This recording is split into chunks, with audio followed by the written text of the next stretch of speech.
আমন্ত্রণ ২১-এর রাতে আমাদের আজকের বিষয় জামায়াত এনসিপি জোট।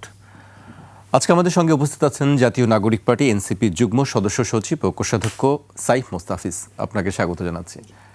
আমাদের সঙ্গে আছেন রাজনীতি বিশ্লেষক শরীফুজ্জামান শরীফ। আপনাকেও স্বাগত জানাচ্ছি। আমি সাইফ মোস্তাফিজকে দিয়েই শুরু করতে চাই। জামায়াত এনসিপি জোট যে বিষয়টি নিয়ে রাজনীতিক অঙ্গনে আসলে গত কয়েকদিন ধরে খুব আলোচনা চলছে। আমরা গতকাল দেখছিলাম এনসিপি থেকে ৩০ জন জামায়াতের সঙ্গে জোট না করার বিষয়ে একটি চিঠি দিয়েছে। সেই জোটের ৩০ জনের মধ্যে আপনিও একজন স্বাক্ষরকারী ছিলেন। এরপরে আমরা আবার আজকে দেখলাম যে ১১৪ জন এনসিপি নেতা তারা বলছে সঠিক সিদ্ধান্ত জামায়াতের সঙ্গে জোট করাকে। এই বিষয়ে আক্তার হোসেন একটি ব্যাখ্যা দিয়েছেন আসলে যে কেন জামায়াতের সঙ্গে জোট করা প্রয়োজন। আমি তার সেই ব্যাখ্যার একটু উল্লেখ করতে চাই। আক্তার হোসেন জানিয়েছেন, সংস্কার ও রাষ্ট্র কাঠামো পুনর্গঠনের প্রশ্নেই জামায়াত সহ কয়েকটি দলের সঙ্গে এনসিপির মতের মিল তৈরি হয়েছে। ফেসবুক পোস্টে তিনি লেখেন, ঐকমত্য কমিশনে সংস্কার প্রশ্নে বিএনপির সঙ্গেই অন্য দলগুলোর মতভিন্নতা পরিলক্ষিত হতো। সেখানে সংস্কারের পয়েন্টগুলোতে ন্যাচারালি এনসিপি, জামায়াত এবং অন্য দলগুলো একমত হয়েছে। এর পাশাপাশি আমরা দেখলাম সাইফ, এনসিপির বেশ কয়েকজন নেতা পদত্যাগ করেছেন। এনসিপির বিশেষ করে জামায়াতের সঙ্গে জোট করার আপত্তি জানিয়ে তারা পদত্যাগ করেছেন এবং বেশ কিছু বিষয় তিনি উল্লেখ করেছেন। আমি সেই বিষয়ে পরে যেতে চাই, আগে সরাসরি বলতে চাই আসলে জামায়াতের সঙ্গে এনসিপির এই জোটটাকে আপনি কিভাবে দেখছেন? প্রথমে ধন্যবাদ জানাচ্ছি আমার বিজ্ঞ সমালোচক এবং যারা টিভির পর্দায় দেখছেন সবাইকে শুভেচ্ছা জানাচ্ছি।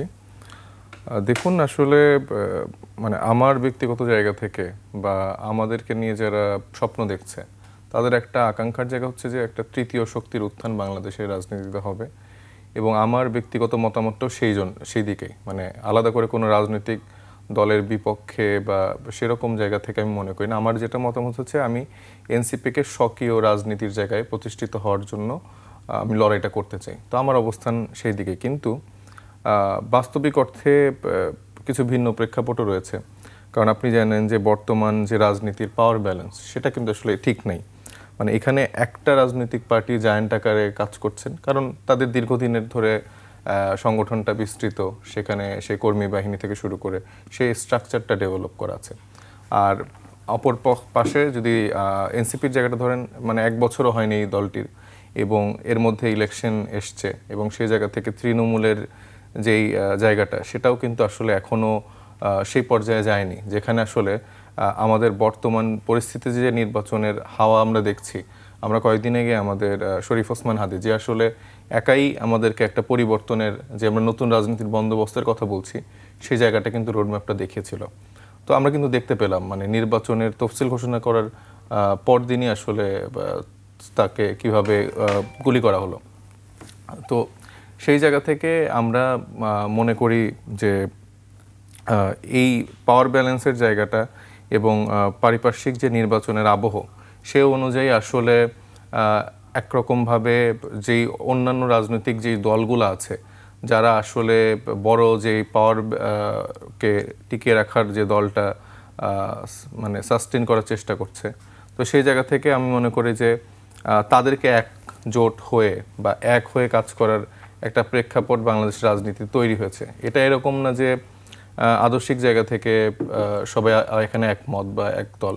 এখানে 12, 13টা 14টা দল মিলে আরেকটা যে মানে আমাদের তো মূলত দ্বিদলীয় স্ট্রাকচারের রাজনীতি, তো সেখানে তো একটা বড় ভ্যাকিউম আছে এবং বড় দেশি বিদেশি অনেক স্ট্যাবলিশমেন্ট আসলে এখানে চাচ্ছে যে যেই বড় রাজনৈতিক দলটা আছে তাদেরকে আসলে পাওয়ারে এনে তাদেরকে দিয়ে হচ্ছে সেই সংস্কার বলেন, তারপর ভারতীয় আধিপত্যবাদের জায়গা বলেন, এই জায়গাগুলোকে আটকে ফেলার। তো সেখান থেকে আমরা মনে করি যে তাহলে কি সাইফ বাংলাদেশের রাজনীতি এখন নিয়ন্ত্রণ করছে দেশের বাইরে থেকে? না, দেশি বিদেশি বলেছি, মানে দেশে আছে, মানে তাদের প্রভাবটা খুব বেশি বাইরে যারা আছে। এখানে অনেক এজেন্সি আছে। এখানে এর আগে আমাদের সেনাবাহিনী বলেন, ডিজিএফআই বলেন, এই প্রতিষ্ঠানগুলোতে যেসব খারাপ চরিত্রগুলোকে অ্যাড করে রাখা হয়েছিল, যারা আসলে দেশকে সার্ভ না করে একটি দলের আজ্ঞাবহ হয়ে অথবা একটি দেশের আজ্ঞাবহ হয়ে কাজকর্ম করেছে, তাদেরকে তো সবাইকে আপনি সরাতে পারেন নাই।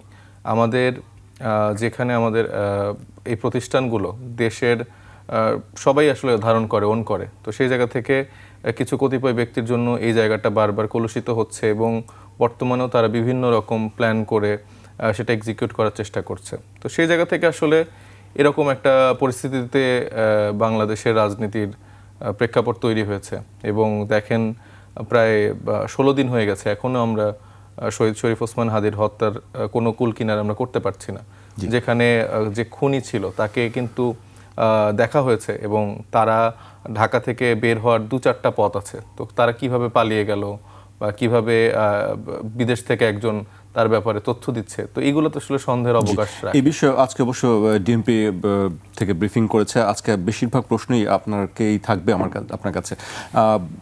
আপনারা একসময় জামায়াতের বিরুদ্ধে কথা বলেছেন, জামায়াতের রাজনৈতিক আদর্শ নিয়ে কথা বলেছেন। এখন আসলে সেই জায়গাটা থেকে মানে তাদের সঙ্গেই কেন জোট করার চিন্তা করছে? এক ধরনের আদর্শিক মতভিন্নতার বিষয়ে আপনারা বলেছেন, জামায়াতের বিচারও দাবি করা হয়েছে এনসিপির পক্ষ থেকে একাধিকবার, কিন্তু সেই জায়গা থেকে এখন জামায়াতের সঙ্গে আসলে জোটে যাওয়ার সিদ্ধান্ত কেন? না দেখেন, এনসিপি কিছুদিন আগে আপনি খেয়াল করেছেন যে আমাদের 3 দলের একটি জোট হয়েছিল, এবি পার্টি, রাষ্ট্র সংস্কার আন্দোলন, এবং আমরা বলেছিলাম যে বিচার এবং সংস্কারের জায়গা থেকে আমরা এই রাজনৈতিক জোটটা করেছি এবং আমাদের লক্ষ্য ছিল আরও রাজনৈতিক দলগুলোকে অ্যাড করে আসলে সামনের দিকের লড়াইটা চালিয়ে যাওয়া। এবং সেখানে আমরা দেখতে পেয়েছি যে বিএনপি ধরেন যে সেই রাজনৈতিক দলগুলোকে মোটামুটি বিলীন করে দিয়ে তাদের 1-2টা যে ক্যারেক্টার ছিল তাদেরকে দলে একটা নামমাত্র আসন দিয়ে সেই প্রক্রিয়াটা কিন্তু তারা নষ্ট করে দিয়েছে।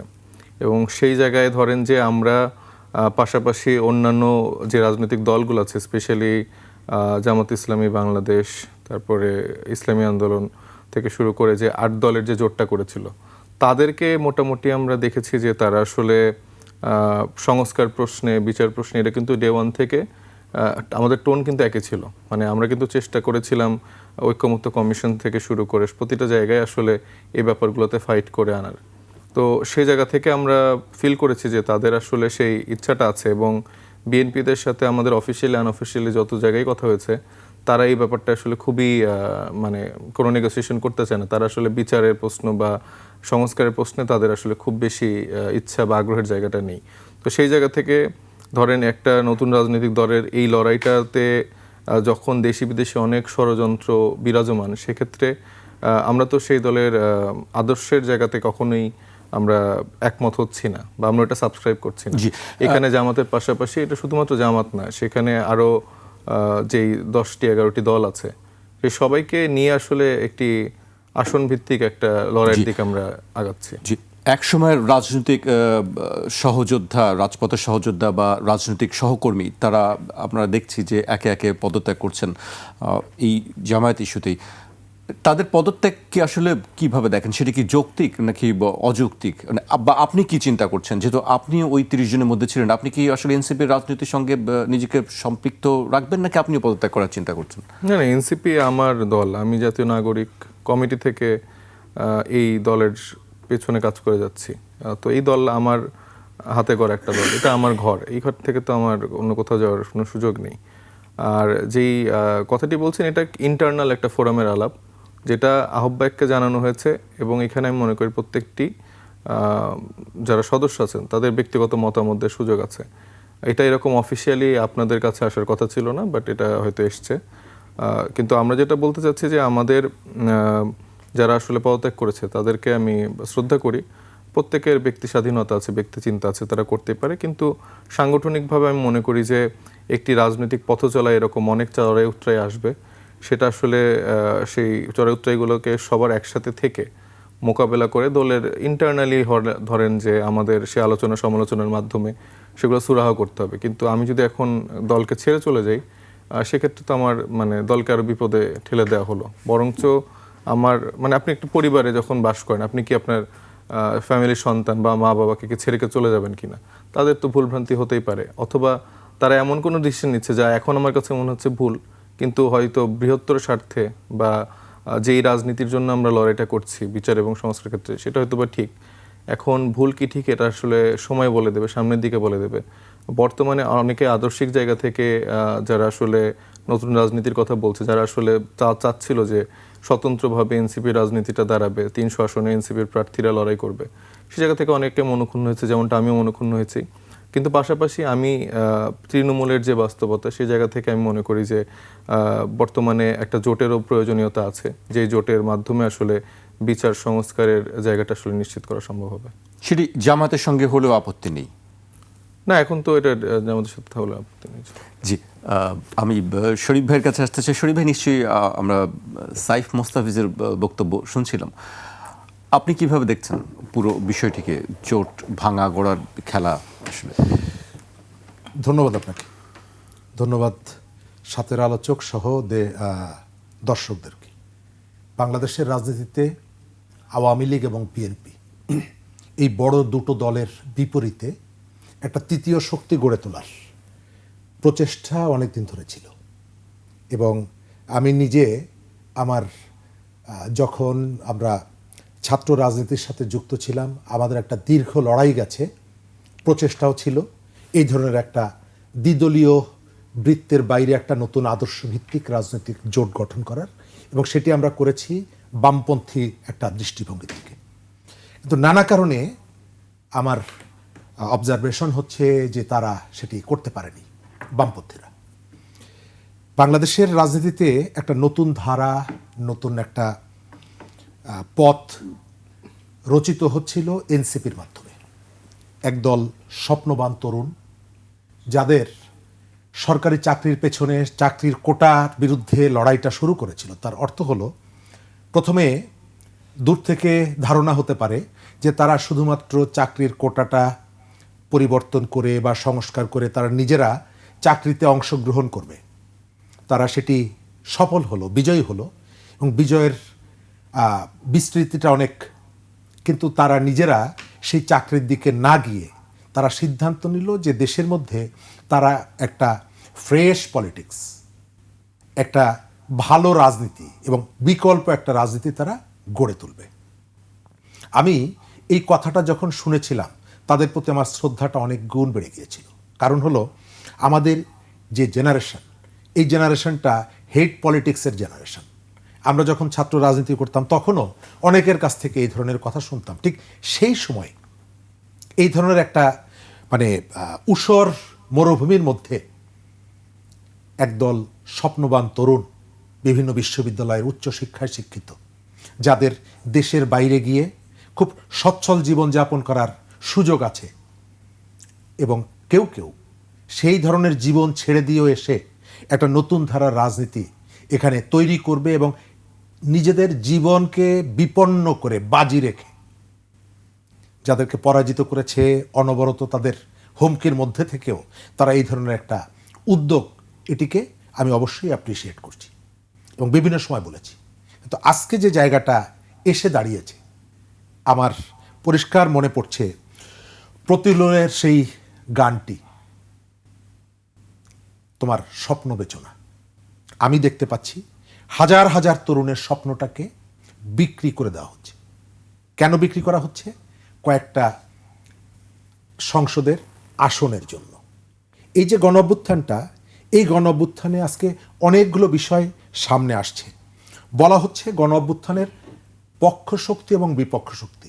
বিপক্ষে যারা ছিল তারা পালিয়েছে। পক্ষের শক্তির মধ্যে যে ধরনের আন্তঃসম্পর্কটা গড়ে তোলা উচিত ছিল, আপনি আগস্টের 5 তারিখের পর থেকে অনবরত এখানে চেষ্টা করা হয়েছে বিএনপিকে একটা কালার দেওয়া, যে বিএনপি গণ অভ্যুত্থান চায়নি, বিএনপির কোনো কন্ট্রিবিউশন নেই গণ অভ্যুত্থানে। অথচ গত 15 বছরে বাংলাদেশের এই ধরনের একটা জনগণকে জাগিয়ে তোলার জন্য প্রত্যেকেরই অবদান আছে।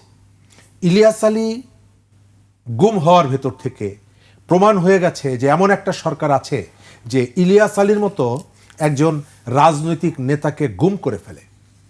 ওই যে তুলির নেতৃত্বে মায়ের ডাক যে সংগঠন, এই সংগঠনটা প্রমাণ করে দিয়েছে যে আমাদের এখানে একটা দানবীয় সরকার আছে, যে দিনে দুপুরে মানুষকে ধরে নিয়ে যায়। এবং এদের যে কন্ট্রিবিউশন, রাস্তায় নিরাপদ সড়কের দাবিতে, সারের দাবিতে, সুন্দরবন রক্ষার দাবিতে, নানা জায়গা থেকে মানুষের যে অবদান। জেলখানার মধ্যে একজন কার্টুন এঁকেছিল, তাকে জেলের মধ্যে ঢুকিয়ে দিয়ে দীর্ঘদিন সেখানে নির্যাতন করে একটা পর্যায়ে তিনি মারাই গেলেন। অসংখ্য মানুষের আত্মদানের ভেতর থেকে আপনি জুলাই এলো, সেই জুলাইয়ের ভেতর থেকে যে পরিবর্তনের সম্ভাবনা, সেই পরিবর্তনটা এখন চোরা গলিতে হারিয়ে যাচ্ছে এবং আমাদের বলতে হচ্ছে, বন্ধু তোমার লাল টুকটুকে স্বপ্নটাকে বেচো না। কারা বিক্রি করছে?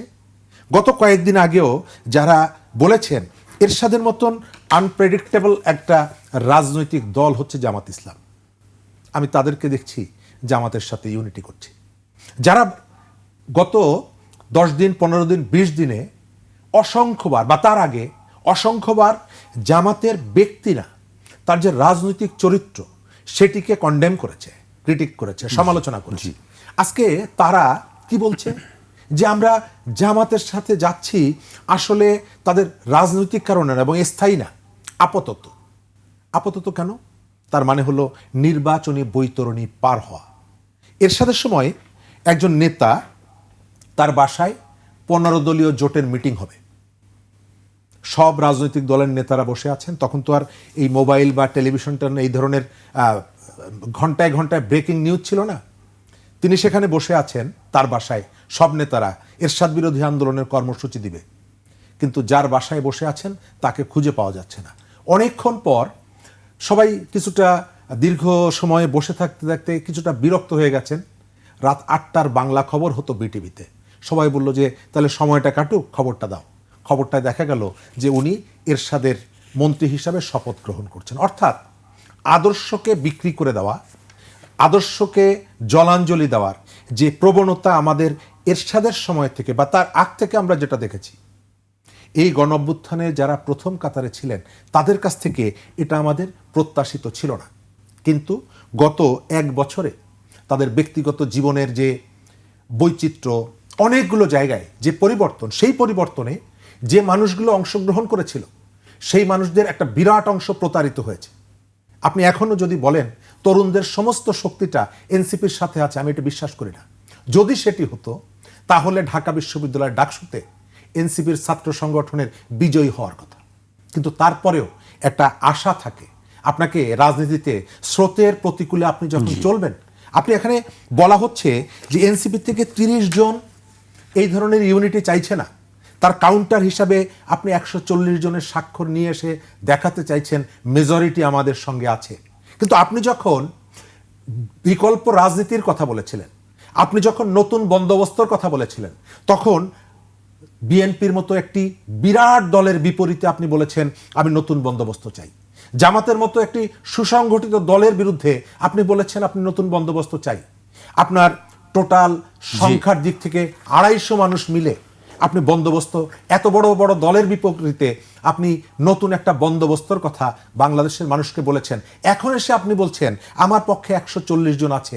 তখন তো আপনি সংখ্যাটাকে প্রায়োরিটি দেননি, তখন আপনি রাজনীতির গুণগত দিকটার পরিবর্তন করবেন বলে প্রতিশ্রুতি দিয়েছিলেন। এখন কেন এসে আপনাকে সংখ্যাটা আমার সামনে এনে বলতে হয় এই সিদ্ধান্তের পক্ষে মেজরিটি আছে? তার কারণ হচ্ছে আপনি নীতির জায়গা থেকে, আদর্শের জায়গা থেকে আপনার স্খলন ঘটেছে এবং সেটিকে আপনি ঢেকে দিতে চাইছেন এই যে সংখ্যা দিয়ে।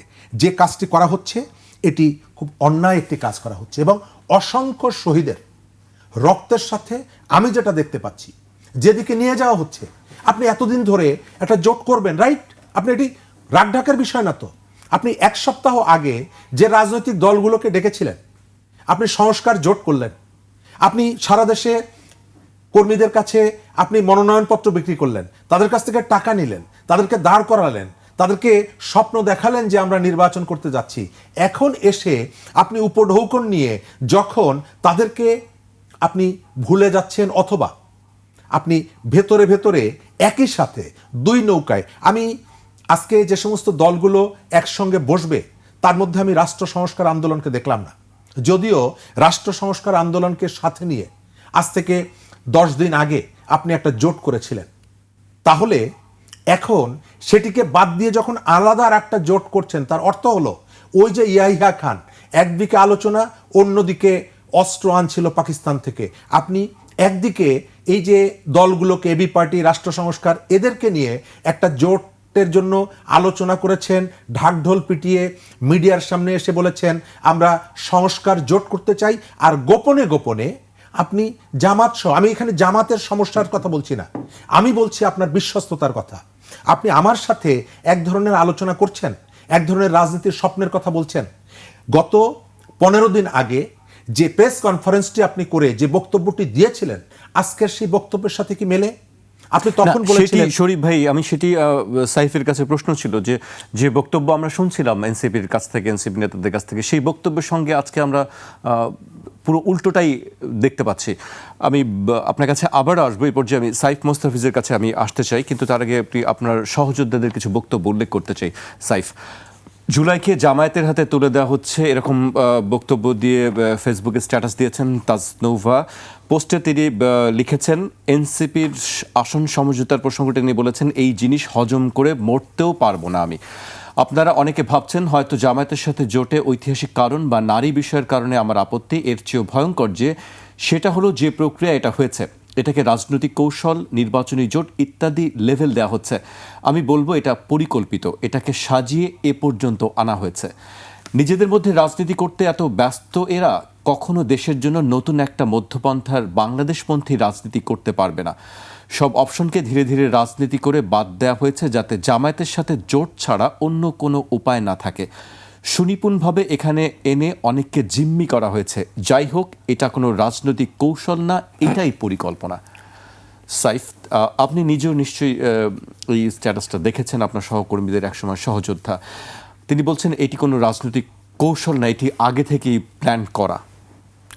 না দেখেন, ওনাকে আমি ব্যক্তিগতভাবে খুবই সম্মান করি এবং ওনার এটা ব্যক্তিগত ওপিনিয়ন। এবং আমি যেটা বললাম, একটা রাজনৈতিক দলের চলার ক্ষেত্রে অনেক রকম স্ট্র্যাটেজি, অনেক রকম কাজকর্ম করতে হয়। ভাই যেটা বললেন যে তাদের যেই একরকম বামপন্থী রাজনৈতিক দলগুলো একটা তৃতীয় শক্তির একটা পরিকল্পনায় আগাচ্ছিল, সেটা কিন্তু ফেইল করেছে। তো ফেইল করাটা আসলে কোনো সলিউশন না, আপনার টিকে থাকতে হবে। আপনি টিকে থাকতে গেলে আপনার আদর্শ বিক্রি করছেন কিনা, এটা একটা ফ্যাক্টর। আপনারা কি পারবেন এনসিপির জায়গা, যেটি স্বতন্ত্র সক্রিয় জায়গাটা কি এনসিপি আসলে রক্ষা করতে পারবে? আমরা যতক্ষণ পর্যন্ত এই দলে আছি, ইনশাল্লাহ এনসিপি পারবে। এবং এইখানে আসলে মাঠের বিপ্লব এবং ইলেকটোরাল যেই পলিটিক্স, এটা ডিফারেন্ট দুটো বিষয়। এখন আপনি যখন আমি শরীফ ওসমান হাদির ঘটনাটা এই জন্যই বললাম, কারণ আমি কিন্তু ব্যক্তিগতভাবে বলছি, মানে ভাই অনেকগুলো প্রসঙ্গ বললো যে এটার সাথে আমি একদমই একমত না। বিভিন্ন সে সমালোচনাগুলো করলো, তরুণরা পতাকা বিক্রি করে ফেলছে, এটা করছে, এটা করছে, এটা আমি মনে করি না। আমি যেটা মনে করছিলাম যে আমরা যে এককভাবে স্বতন্ত্রভাবে যে আমাদের স্বপ্নটা দেখেছি, সেটা কেন এখন আমরা ওইভাবে দেখতে পাচ্ছি না। কারণ হচ্ছে এটার জন্য এই যে ভাই বা আপনারা যারা আছেন, আপনাদেরও সমানভাবে দায় আছে। মানে ভাইরা টকশোতে অনেক বড় বড় কথা বলতে পারেন, কিন্তু দায় কেন আছে? কারণ এই 5 তারিখের যে জায়গাটা, প্রেক্ষাপটটা তৈরি হয়েছে, সেটা আমরা মাঠে রক্ত দিয়ে, নিজেদের অঙ্গহানি করে, লড়াই করে, সবাই মিলে, সব সাধারণ জনগণ মিলে আমরা সেটা সফল করেছি। এরপরে এই ভাইদের কিন্তু দায়িত্ব ছিল যে পরিবর্তনটার জন্য আমরা লড়াইটা করেছি, সেটা আসলে সাকসেসটা করা। তারা কতটুকু সেই দায়িত্ব পালন করেছে? সব দায়িত্ব কি এনসিপির? এনসিপি প্রথম থেকে একদম শুরু থেকে সব বাংলাদেশ সব পরিবর্তন শুরু করতে থাকবে? এটা এত দায়িত্ব আমি আমরা কই পাইলাম? আমাদের এই পাওয়ার দিয়েছেন আপনারা? নিশ্চয়ই শরীফ ভাইরা ডেফিনেটলি এটা করেন নাই। শরীফ ভাই বলেন, তারেক রহমান বলেন, সালাউদ্দিন সাহেব বলেন, এনিওয়ান, কেউ করেনি। তারা ওই পুরানো রাজনৈতিক বন্দোবস্তটা এস্টাবলিশ করে তরুণদেরকে একরকম জিম্মি করে ফেলছে এবং তরুণদেরকে একরকম মানে বিলীন করে দেওয়ার একটা চিন্তা ভাবনা করছে। আপনি এই যে রাশেদকে দেখেন, সে আপনার টকশোতে কত আসতো না, সে তার এখন কোনো পরিচয় নেই, সে একটা জাস্ট বিএনপির একজন কর্মী, একটা দলের সাধারণ সম্পাদক। সে তার রাজনৈতিক পরিচয় টরিচয় বিলীন করে দিয়ে সে ধানের শীষের প্রার্থী হয়ে গেল। যা বিএনপিতে এরকম তাদের যে সমমনা যে জোটের ছিল, অলমোস্ট সবাই তাদের মানুষ সেটি বলছে যে এনসিপি আসলে জামায়াতের মধ্যে বিলীন হয়ে না। এখানে তো আপনি শুধু 2টা দলের নাম কেন বলতেছেন? এখানে তো আরো 8-10টা দল আছে। এটা তো একটা ইলেকটোরিয়াল জোট। আপনি এখানে, আমি জামাতের আদর্শ সাবস্ক্রাইব করে তো আমি এখানে রাজনীতি করছি না। এখানে আমি আমার মার্কায় রাজনীতি করছি। আমি আমার জায়গা থেকে আমি চেষ্টা করছি যে যারা আসলে এই বিচারটাকে, সংস্কারটাকে, মানে আমরা যে পরিবর্তনের কথা বলছি, আপনি যদি এই নির্বাচন কমিশনের সংস্কারটা আপনি প্রথম থেকে শুরু করতে পারতেন, তাহলে তো আমাদের আজকে এই প্রেক্ষাপট তৈরি হতো না। আমার এখনো মাঠে যে আমার দেখতে হচ্ছে যে এখানে টাকার ঝনঝনানি, আমার এখানে মাসল পর, এটাকে আমি কি দিয়ে মোকাবেলা করবো? আমি তো এরকম করে গোলাগুলি করে আমি বড় হইনি, আমি তো এখানে মাসল পর করিনি। এখন কি আমাদের সবাইকে তাহলে হাদির মতো করে মারা যেতে হবে? ভাইরা সুন্দর সুন্দর অনেক রকম কথা বলে, ইনক্লুডিং ভাইয়ের দলের মতো সমমনার লোকজন আছে, সিভিল সোসাইটির অনেক লোকজন আছে যারা আসলে সমালোচনা করছে, তারা আসলে এই নিশ্চয়তাটা কি দিবে? হাদিকে নেতারা কি কোনো সেফটি সিকিউরিটি দিতে পারছে? তাহলে হাদির মতো যে সব স্বপ্নবাজ তরুণরা রাজনীতিতে আসলো, তাহলে তাদের তো সম্ভাবনাকে একদম নষ্ট করে ফেলা হচ্ছে। যেই সংস্কারের জায়গাটা আমরা চাচ্ছিলাম যে সবাই মিলে এটা নিশ্চিত করতে, কোনো দিক থেকে কোনো সাপোর্ট আমরা পাইনি। আপনি সাংবাদিক, আপনি আরো ভালো করে যদি বিশ্লেষণ করে দেখেন, আপনি এই 5 তারিখের পর থেকে আমলনামাগুলো দেখেন, সংস্কার নিয়ে কে কতটুকু আসলে ফাইট দিছে। এনসিপি সবার বিরুদ্ধে দাঁড়ায়, সে হচ্ছে যে স্বাক্ষর করেনি জুলাই সনদের জন্য, কারণ আমরা চাইছি যে আইনি ভিত্তিটা নিশ্চিত হোক। তো আমাদের লড়াইটা তো এইটার কেন্দ্রিকই, রাজনীতিটা তো এই কেন্দ্রিকই। এখন সেখানে যখন আমরা দেখতেছি যে বিএনপির মতো রাজনৈতিক দল কোনোভাবেই চাচ্ছে না যে এটা সফল হোক, সংস্কারের জায়গাটা নিশ্চিত হোক, যে পরিবর্তনটা আসলে বাংলাদেশের রাজনীতিতে 17 বছর ধরে একটা ফ্যাসিবাদ কাঠামো গড়ে তুলেছে, সেটার যে একটা অবসান ঘটবে সেটা তো তারা ঘটতে দিচ্ছে না। সেই জায়গা থেকে ধরেন স্ট্র্যাটেজিক ওয়েতে এখন আমাদের সাথে চিন্তার সাথে অ্যালাইনমেন্ট কাদের কাদের আছে, সেই রাজনৈতিক দলগুলোর সাথে একটা জোট হয়েছে, সেখান থেকে তারা একটা ইলেকটোরিয়াল পলিটিক্স করবে, ব্যাস এইটুকু। এক্ষেত্রে এরকম না যে আমাদের সারা জীবন আমরা ও ভাই আমার, এরকম করে তো থাকার প্রশ্ন আসতেছে না। আমরা আমাদের আদর্শের ভিত্তিতে যে মধ্যপন্থা যে রাজনৈতিক চিন্তা বা যে আদর্শিক জায়গাটা আমরা লালন করছি, আমরা সেটার বাস্তবায়নের জন্যই লড়াই করব। এখানে যদি আসলে জামাতের ওই আদর্শের জায়গাটা থেকে আমরা লড়াই করতাম, তাহলে তো অবশ্যই আমরা জামাতে জয়েন করে ফেলতাম। ওই রাশেদের মতো আমরা নিজেদেরকে বিলীন করে দিয়ে জামাতে জয়েন করতাম। এখানে আমাদের আদর্শিক লড়াই, আমাদের মানে এই যে বামপন্থী যে বলেটার উনি কথা বলেন, তাদের মতো যেন বিলীন আমাদের না হতে হয়। এবং এটা শুরু, মানে যারা আমাদেরকে অনেকভাবে ছোট করছেন, মনে করছেন যে এদের দিয়ে হবে না, দেখবেন এরাই 5 বছর পর ইম্প্যাক্টটা কোন দিকে নিয়ে যায়। এবং বাংলাদেশের রাজনীতির যে গুণগত পরিবর্তন, যে ইলেকটোরিয়াল এই যে এখন যে নোংরা রাজনীতিগুলো হয়, মানে গোলাগুলি, তারপর অস্ত্রবাজি, অনেক টাকার মহড়া দিয়ে যে রাজনীতিটা হয়, এটার সংস্কারটার জন্য আমরা ফাইট করতে হবে। তো এইটার জন্য আপনারা বিভিন্নভাবে অনেক দিক দিয়ে বাধা দিয়ে রাখছেন, সেই বাধাগুলোকে মোকাবেলা করার জন্য আমাদেরও কিছু স্ট্র্যাটেজিক্যাল মুভ নিতে হচ্ছে, যেটা হয়তো বা আমাদের আদর্শিক জায়গা থেকে, আমাদের চিন্তার জায়গা থেকে আমরা অনেকেই আসলে সেটা একমত না, কিন্তু দিন শেষে বৃহৎ আকারে রাজনীতির স্বার্থে, বাংলাদেশের স্বার্থে আমাদের এই জার্নিটা করতে হচ্ছে। জি, আবারও আসবো আপনার কাছে। এই পর্যায়ে আমাকে একটা বিরতিতে যেতে হচ্ছে। দর্শক, একটি বিরতি নিচ্ছে, ফিরছি এখনই।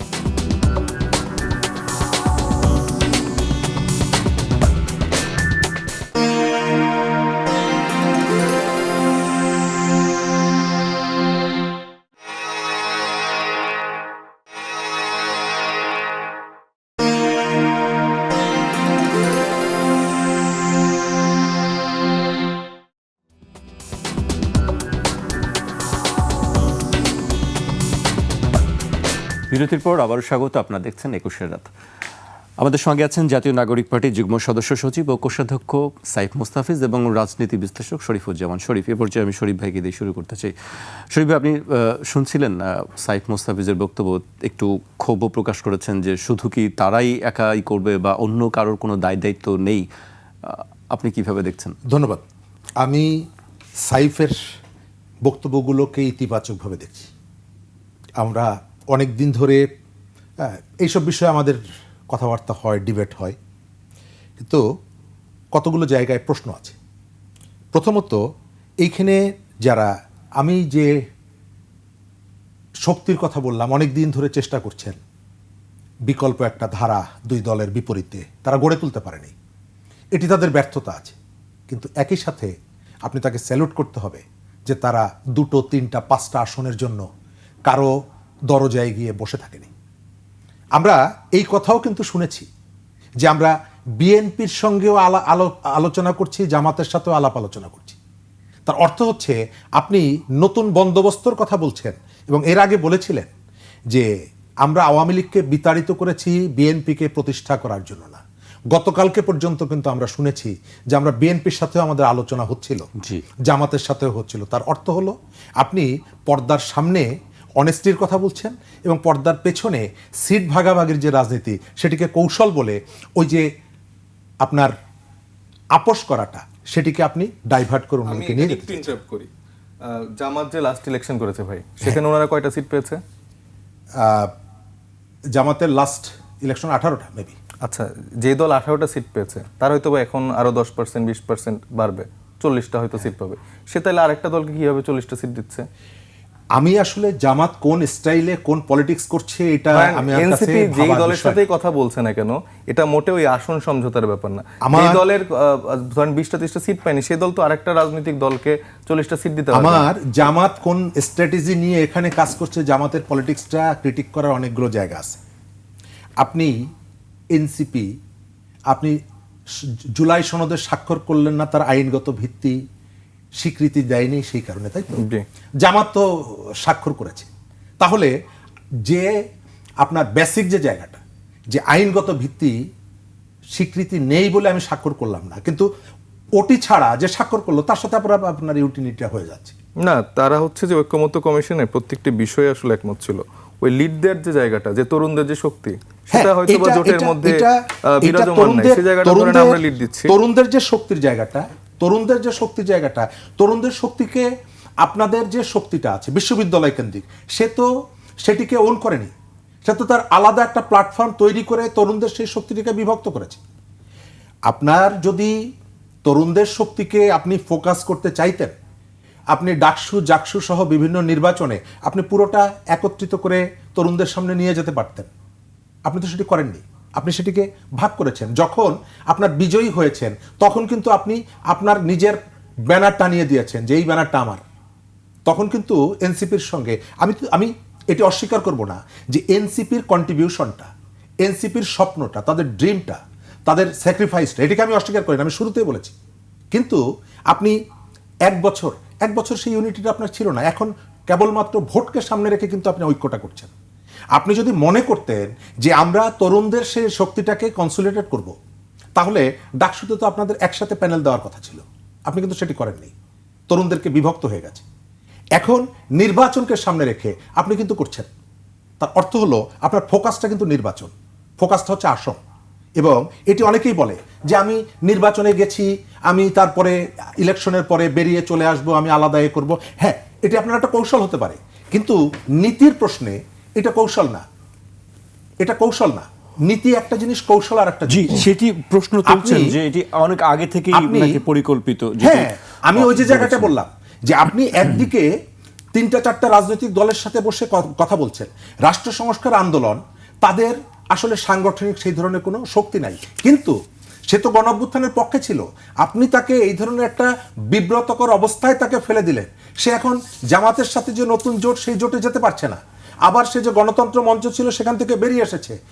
দলটা যত ছোটই হোক না কেন, এই ধরনের একটা বিব্রতকর অবস্থায় ফেলে দেওয়া কি সুরাজনীতির লক্ষণ? যে এই আপনি প্রশ্নটি 15 দিন আগে তার সাথে যখন বৈঠক করলেন, তাদেরকে টেবিলে বসিয়ে আপনি আমাকে দেখালেন যে আমরা রাষ্ট্র সংস্কারের জন্য এটা করছি, কিন্তু গোপনে গোপনে আপনি এর বাইরেও আরেকটা ডিলকে আপনি এগিয়ে জি, নিয়েছেন। শরীফ ভাই, আমি আপনার কাছে আবারও আসবো। এই পর্যায়ে আমি সাইফ মোস্তাফিজের কাছে আসতে চাই। সাইফ, একটা বিষয়ে আপনারাও জানেন, আমরাও সংবাদ মাধ্যমে জানি, বা সবাই দেশের, আপনাদের সঙ্গে বিএনপিরও আলোচনা হয়েছে, জামায়াতের সঙ্গে আলোচনা হয়েছে, আবার আপনাদের মধ্যে যারা আছে তারা মনে করছে যে না, আমরা কারোর সঙ্গে যাব না, আমরা নিজেদের জায়গায় থাকবো। মানে এর সঙ্গে যাব না, ওর সঙ্গে যাব না, এর সঙ্গে গেলে সুবিধা হয়, তার সঙ্গে গেলে সুবিধা হয়, মানে আপনার কি আসলে যেদিকেই সুবিধা সেদিকেই যাওয়ার জন্য? না, দেখেন, এটা আপনাকে বুঝাই। ব্যাপারটা হচ্ছে যে বিএনপির সাথে জামাতের সাথে কি ব্যাপারে কথা হচ্ছে, সিট নেগোসিয়েশন, সিট দিয়ে দিল। আসলে বিএনপি বা জামাত আমাকে সিট দেওয়ার আসলে সে জায়গাটা রাখে কিনা। কারণ হচ্ছে যে বিএনপি বা জামাত ইসলামী তো আসলে বাংলাদেশের জনগণ না, তারা তো একটা পলিটিক্যাল পার্টি। তারা তো আসলে আমার সিট নিশ্চিত করে দিতে পারবে না, এটা তো আসলে হয় না। এটা সিট যেই ইলেকটোরাল জোটের ব্যাপারটা হচ্ছে, সেটা হচ্ছে যে ধরেন এই 12টা বা 13টা দল একসাথে জোট করলো, প্রত্যেকেরই তো আলাদা আলাদা কিছু ম্যান পাওয়ার, ফোর্স আছে। আপনার ইলেকশনের সময় তো একটা বড় জনশক্তি লাগে, পোলিং এজেন্ট দিতে হয়, সেখানে অনেক রকম মানে আশঙ্কা আছে এবার যে এবার কী রকম ভোট হতে পারে। তো সেই জায়গা থেকে ধরেন যে এনসিপির যারা সমর্থক বা কর্মী বা সেখানকার স্থানীয় যারা প্রতিনিধিরা আছেন, এর পাশাপাশি এই 12টা-13টা দলের যারা আছে, তারা যখন মাঠে থাকবে, মাঠে অবস্থান করবে, একটা পাওয়ার ব্যালেন্সের জায়গা তৈরি হবে। মানে চাইলেই কিন্তু তখন দেখা যাচ্ছে যে একটা বড় রাজনৈতিক দল এসে ব্যালট পেপার চুরি করা, আলোচনা চলছিল। আমরা এই আলাপগুলো কোন বেসিসে করছিলাম? এটা এমন না যে ভাই আমাকে 2টা মন্ত্রী দেন, 5টা সিট দেন, এই বেসিসটা না। এই আলাপটা মূলত ছিল যে কারা আসলে বাংলাদেশের রাজনীতির গুণগত পরিবর্তনটা করতে চায়, কারা আসলে মানে সংস্কারটা আসলেই বাস্তবিক অর্থে বাস্তবায়ন করতে চায়, আওয়ামী লীগের বিচারটা চায়, এবং এই যে আওয়ামী লীগের সাথে যারা অন্যান্য রাজনৈতিক দল যারা আসলে সহযোগিতা করে গেছে তাদের ব্যাপারে তাদের কি চিন্তা, সেক্ষেত্রে আপনাদের মনে হয় মেইন ইস্যু এবং এই মেইন ইস্যুতে জামায়াতের মেইন ইস্যুতে বিএনপি আসলে কোনোভাবেই আসলে তাদের ওই মানে ইচ্ছা বা আকাঙ্ক্ষার জায়গাটা দেখায়নি, বরঞ্চ তারা ফোকাস করেছে যে পাওয়ারটাকে তারা কিভাবে চায় বা আরো কতটুকু দীর্ঘায়িত করতে চায়। এবং জামাতের সাথে যে আলাদা করে আলাপের কথা বলছেন সেটা না, আমি বারবার বলছি যে এখানে এর বাইরে আরো যতগুলো রাজনৈতিক দল আছে যারা আসলে চাচ্ছে যে এই গুণগত পরিবর্তনটা দরকার। এখন আমি যতটুকু জানি যে এলডিপিও সম্ভবত যুক্ত হয়েছে, তো সে তো আর জামাতের আদর্শের সাবস্ক্রাইবার না, সে তো বিএনপির সাথে জোটেছিল। ব্যাপারটা হচ্ছে যে এইটা আসলে করা হচ্ছে মূলত বাংলাদেশের যে সিস্টেমেটিক পরিবর্তনটা আমরা 5 তারিখের পর চেয়েছিলাম, যেখানে আমরা চেয়েছিলাম যে একটা গুণগত পরিবর্তনের মাধ্যমে ইলেকশনটা হবে, সেটা তো হচ্ছে না। সেই জন্য আমাদের এখন সার্ভাইভাল একটা পিরিয়ডের জন্য এই সবগুলো রাজনৈতিক দলের একসাথে এখন লড়াইটা করতে হবে। যদি এখানে বিএনপি সার্ভাইভাল, এটা মানে কি ব্যক্তিগতভাবে বলছেন নাকি পলিটিক্যাল সার্ভাইভালের কথা বলছেন? এটা বাংলাদেশের একটা প্রেক্ষাপট অনুযায়ী বলছি যে একটা পলিটিক্যাল সার্ভাইভাল এখানে দরকার, কারণ না হলে আসলে যেই মানে আপনি পাওয়ার স্ট্রাকচারের মধ্যে আছেন, যে এস্টাবলিশমেন্ট কাজ করছে, দেশি বিদেশি যেসব এজেন্সিরা কাজ করছে, তারা আসলে বাংলাদেশের রাজনীতিকে জিম্মি করতে চায়, এবং যেই জিম্মিটা 17 বছর ধরে একটা রাজনৈতিক দলকে করে রাখা হয়েছিল, যারা সেটাতে মদদ দিয়ে সেই সুবিধাভোগী ছিল, আবার নতুন করে এরকম একটা পাওয়ার স্ট্রাকচার বানানো হচ্ছে যেখানে আসলে দেখা যাবে পাকিস্তানি কায়দায় সেখানকার যেরকম একটা সেনা ব্যাক্ট একটা শাসন যেভাবে সবসময় হয়ে আসছে, এখানেও এরকম একটা ব্যালেন্স করে এরকম একটা স্ট্রাকচার বানানো হতে পারে। তো সেই জায়গা থেকে আমি মনে করি যে এখানে আসলে প্রত্যেকটা আসনে ইলেকশন কমিশনের আমি মনে করি না যে প্রত্যেকটা আসন কেন্দ্রিক সেই নিরাপত্তাটা তারা নিশ্চিত করতে পারবে, কারণ অলরেডি একটা খুনের ঘটনাকে তিনি বলে সেরকম বিচ্ছিন্ন ঘটনা ঘটতেই পারে। সো এই বিচ্ছিন্ন ঘটনার দায় যখন তারা নেয় না এবং এটাকে যখন খুব নর্মালাইজ করে ফেলে, সেক্ষেত্রে আপনি বাংলাদেশের ঢাকার বাইরে, মানে এটা কিন্তু একদম ঢাকাতে ঘটছে, আর ঢাকার বাইরের সিচুয়েশন কিন্তু আরও অনেক ডিফারেন্ট। বিভিন্ন জায়গায় আমরা শুনতে পাচ্ছি যে শুটাররা বিভিন্ন জায়গায় প্র্যাকটিস করছে, বিভিন্ন মানে চরাঞ্চল, তারপরে ইটভাটা, এইসব এলাকাতে। তো এখানে বাইরের থেকে আওয়ামী লীগই তো চাবে না যে আসলে ইলেকশনটা সাকসেসফুলি হোক। তো সেই জন্যে সুসংগঠিত আপনার রাজনৈতিক দলের একটা ফোর্সও লাগবে, যারা আসলে মাঠে থেকে আসলে সেই জায়গাটা নিশ্চিত করতে চাইবে যে যেন ভোটাররা নির্বিঘ্নে আসলে নিজেদের ভোটটা প্রয়োগ করতে পারে এবং পরিবর্তনের ক্ষেত্রে তারা তাদের মার্কাটা আসলে বেছে নিতে পারে। জি, আরেকটি বিষয় আপনার কাছে জানতে চাই, আসিফ মাহমুদ সজীব ভুঁইয়ার বিষয় নিয়ে আলোচনা হচ্ছে সংবাদ মাধ্যমে, আমরা দেখছি তিনি কি আসলে এনসিপিতে যোগ দিচ্ছেন? জি, সম্ভবত উনি এনসিপিতে যোগ দিচ্ছেন। কি হিসেবে তিনি যোগ দিচ্ছেন? এনসিপি থেকে নির্বাচন করবেন নিশ্চয়ই? জি, এনসিপি থেকে নির্বাচন করবেন। কোন পজিশনে যোগদান করছেন একটু স্পষ্ট করলে আমার দর্শকরা জানতে পারতেন। এটা আগামীকাল হয়তো আপনারা জানতে পারবেন। কালকে, আগামীকাল, আমরা আগামীকাল পর্যন্ত অপেক্ষা করবো। এই জন্য আমরা জেনে গেছি যে আসিফ মাহমুদ সজীব ভুঁইয়া এনসিপিতে যোগ দিচ্ছেন। মানে এখন শিওর না, মানে আমার কাছে ধারণা আপনি সম্ভবত, আমরাও সেটি দেখছি সংবাদ মাধ্যমে, এই জন্য আপনার কাছ থেকে কনফার্ম হওয়ার জন্য আমি প্রশ্নটি আবারও করলাম আপনার কাছে। শরীফ ভাই, সাইফের বক্তব্য আমরা শুনছিলাম যে তাদের কাছে মনে হচ্ছে যে আসলে বিএনপির থেকে জামায়াতের সঙ্গে জোট করলেই যে সংস্কারের কথা বলছে, যে তাদের নতুন বন্দোবস্তের কথা বলছিল, সেটি বাস্তবায়ন করা সহজ হবে। আপনি কি মনে করেন আসলে সেটি কি সহজ হবে? এটা আসলে আমার ব্যক্তিগত কিছু মনে করা না করা না, আমি কোন কোন জায়গায় এর পার্থক্য অথবা স্ববিরোধিতা দেখছি। আপনি নির্বাচনী ব্যবস্থাপনা, সাইফ যেটা বলেছে এটা ব্যবস্থাপনার অংশ। বিভিন্ন এলাকায় আপনার যে ম্যান পাওয়ার দরকার, ভোটারের বাড়িতে স্লিপ পৌঁছে দেওয়া ইত্যাদি ইত্যাদি যে কাজ, এটা একটা ইভেন্ট ম্যানেজমেন্ট অর্গানাইজেশনও করে দিতে পারে। কিন্তু আপনি এই কাজটা করার জন্য যদি কোনো একটা রাজনৈতিক দলের সাথে আপনি ইউনিটি করতে পারেন, কিন্তু তাহলে আপনি 30টা না 32টা এটি নিয়ে যখন দর কষাকষি করবেন, তখন কিন্তু ওই যে ম্যানেজমেন্টের দিকটা সেটি কিন্তু পেছনে চলে যায়। আপনি যখন সংখ্যা নিয়ে দর কষাকষিটা করবেন তখন মানুষ বিশ্বাস করবে যে আসলে এটি যাই বলেন না কেন প্রকৃত অর্থ হচ্ছে আপনি আসলে আসন চাইছেন।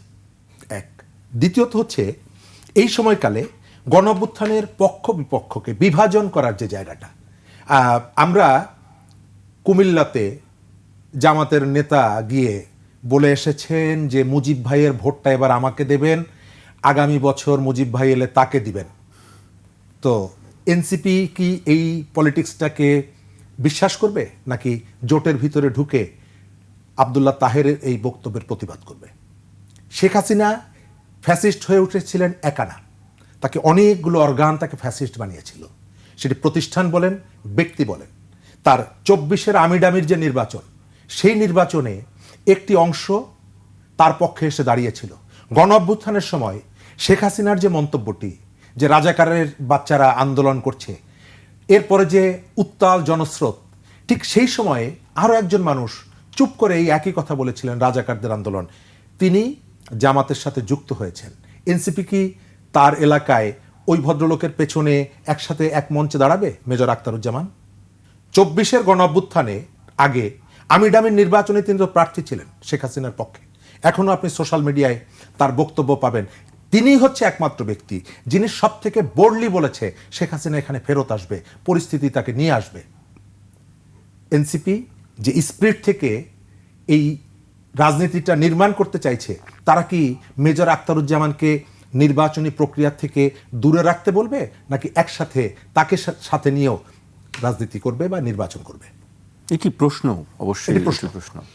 আর অন্য জায়গাটায় আমি আমার জায়গা থেকে যতটুকু আমার পর্যবেক্ষণ, তারা যত ধরনের ব্যাখ্যা বিশ্লেষণ হোক না কেন, স্বতন্ত্র যে জায়গাটি, এটি গতিটা বিঘ্নিত হয়েছে।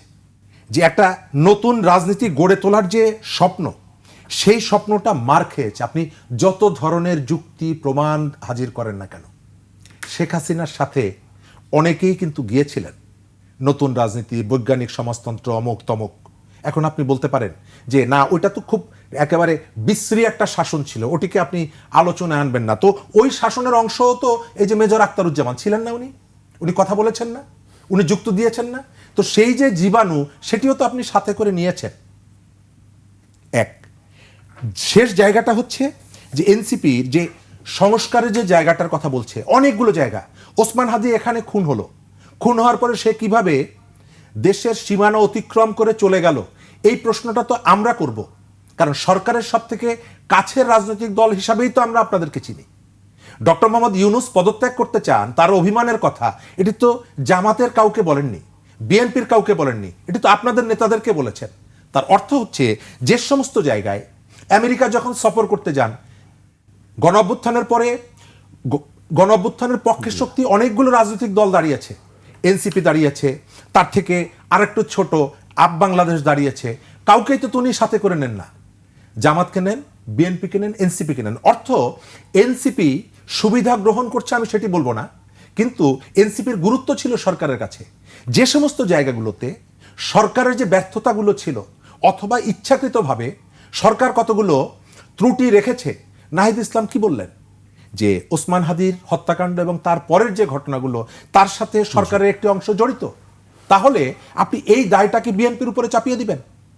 আমাদের এখানে এই যে ট্যাগের যে রাজনীতি, এবং যখন আপনি আমার সঙ্গে থাকবেন তখন আপনার 7 খুন মাপ। আপনার মনে থাকার কথা, মিটফোর্ডে পাথর মেরে একটা মানুষকে হত্যা করা হয়েছিল, যিনি হত্যাকাণ্ডের শিকার হয়েছিলেন তিনি বিএনপির কর্মী, যারা এই ঘটনার সাথে যুক্ত তারাও বিএনপি 2 পক্ষকেই বহিষ্কার করেছিল, মনে পড়ে? সেই ঘটনার পরপর সমস্ত বিশ্ববিদ্যালয় হলগুলোতে 1, 2, 3, 4 তারেক জিয়াকে এইটা কর। আপনি পুরো দায়ভারটা, আমি শেষ করে দিব, আপনি পুরো দায়ভারটা চাপিয়ে দিলেন বিএনপিকে।